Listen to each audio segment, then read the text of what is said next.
Quando a gente analisa o texto bíblico, vamos observar, a partir das línguas originais, que algumas coisas que são ditas realmente não têm nenhum tipo de procedência. Pelo menos não a procedência gramatical, bíblica, ou seja, que esteja de acordo com esse elemento escriturístico.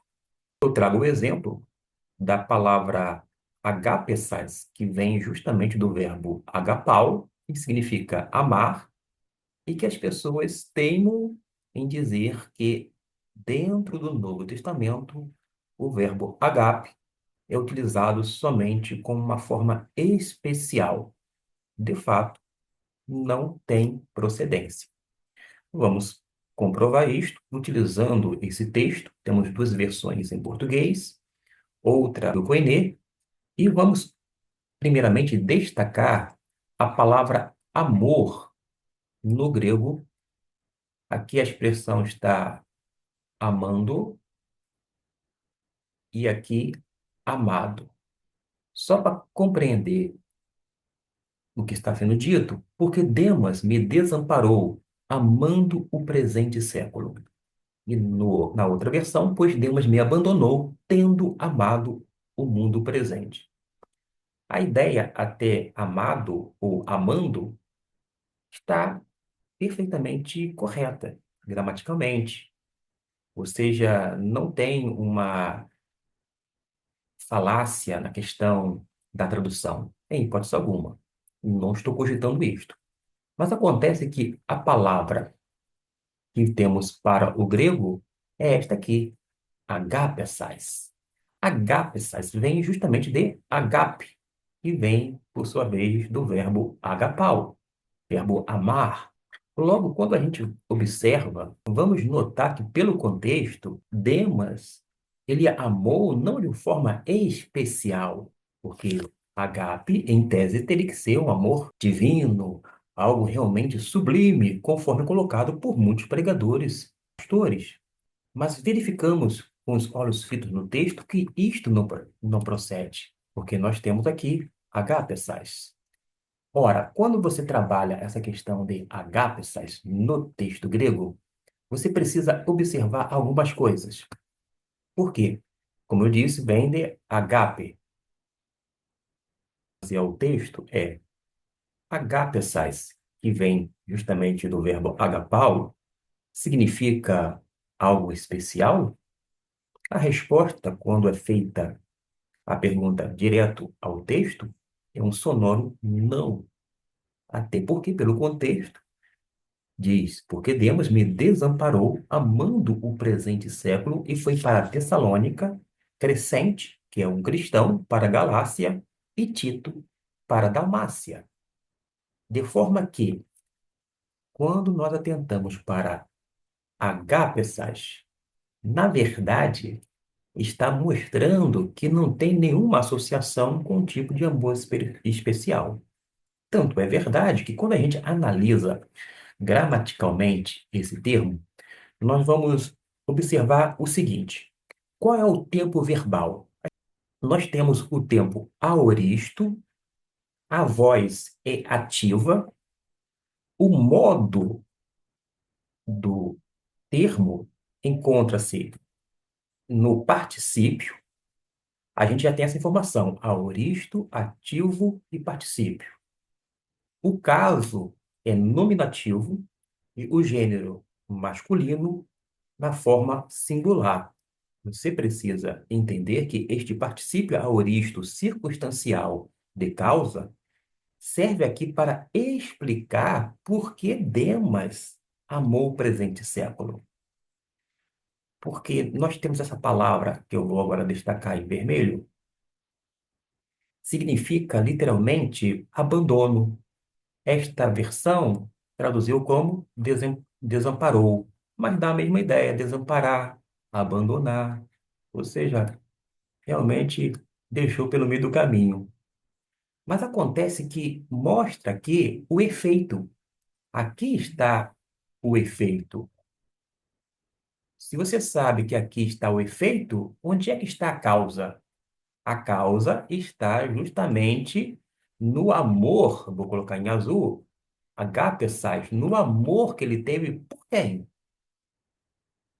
pelo presente século, porque ele amou o mundo. Então, quando você verifica esse particípio aoristo circunstancial de causa, está indicando que é o amor aqui, agapesas, é a causa deste abandono. O abandono, nesse caso, seria o efeito. A gente precisa, numa análise sintática, quando você analisa morfologicamente também um texto, ter esta compreensão, uma compreensão gramatical, é um elemento linguístico, eu sei disto. Mas qual é a exegese fundamental? Demas não abandonou Paulo por medo apenas, por uma frustração, por uma perseguição, por uma fraqueza emocional, mas por uma reorientação do amor. Desta forma, percebemos que Demas começou muito bem, porém, num determinado momento, ele começa a redirecionar o seu amor. Ao invés de manter-se em Deus, na obra dele, ele vai fazendo uma mudança drástica e vai fazendo com que há uma orientação ou reorientação da sua vontade. A sua prioridade não é mais a Igreja de Cristo Jesus, o trabalho cristão, ele já tem uma outra prioridade em seu coração e nós vamos saber que é justamente o mundo, esse presente século. Passa até mesmo ser algo que ele transfere a sua fidelidade existencial. Agora, essa exposição surgiu de uma pergunta feita não a você, primeiramente, mas a mim, quando indagado de que se havia realmente essa distinção entre agape e o filéu, numa referência a um tipo de amor diferenciado do agape, que, segundo esta colocação, seria algo especial, sublime. Mas eu demonstrei uma vez, tem outros textos, tem outras passagens bíblicas que vão ter tanto agape quanto filéu de uma forma intercambiável, isto mesmo, utilizado no mesmo texto pelo próprio escritor. O caso é João. Ora ele utiliza agape, ora ele utiliza filéu. E vai assim alternando, porque trata-se, segundo ele, da forma que foi empregada, um sinônimo. E o que eu aprendo é que dentro do Novo Testamento não há, em hipótese alguma, essa distinção de amor. Embora sejam termos diferenciados no grego, mas essa ideia de amor sublime, especial, etc. e tal, não procede quando você analisa não apenas um texto, mas outros textos do Novo Testamento. Por quê? Para finalizar, a gente precisa entender a forma que a pessoa empregou o vocábulo. Quando eu falo em algo crescente, você vai associar a crescimento, com C minúsculo, correto? Mas acontece que você verificou que nesse texto nós temos uma pessoa que tem o nome que é justamente o vocábulo que eu acabei de pronunciar, crescente. Mas você está vendo que começa com letra maiúscula. Trata-se de um indivíduo, é uma pessoa. Nome engraçado, crescente, para nós. Para eles, algo comum. Não era sequer motivo de chacota. Mas acontece que a palavra crescente, eu falo com um significado, mas pode aparecer dentro de um contexto diferente, com uma outra significação. Da mesma forma, eu falo sobre manga. Dependendo do contexto, pode se referir à manga da camisa. Ah, manchou a manga da camisa, está manchada. Eu não tinha reparado, mas você de repente aí observou. Mas você pode utilizar a mesma palavra manga para se referir a uma fruta saborosa. Não sei se você aprecia manga, mas eu fui criado numa chácara onde havia vários pés de manga.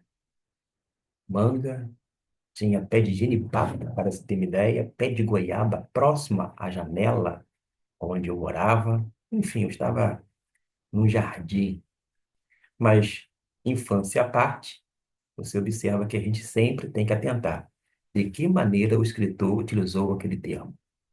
Porque, dependendo do termo, eu posso dar um sentido e a pessoa precisa compreender o sentido que eu estou dando, da forma que eu estou empregando, não da forma como ela concebe quando não está situada dentro daquele contexto que foi pronunciado. Que Deus abençoe.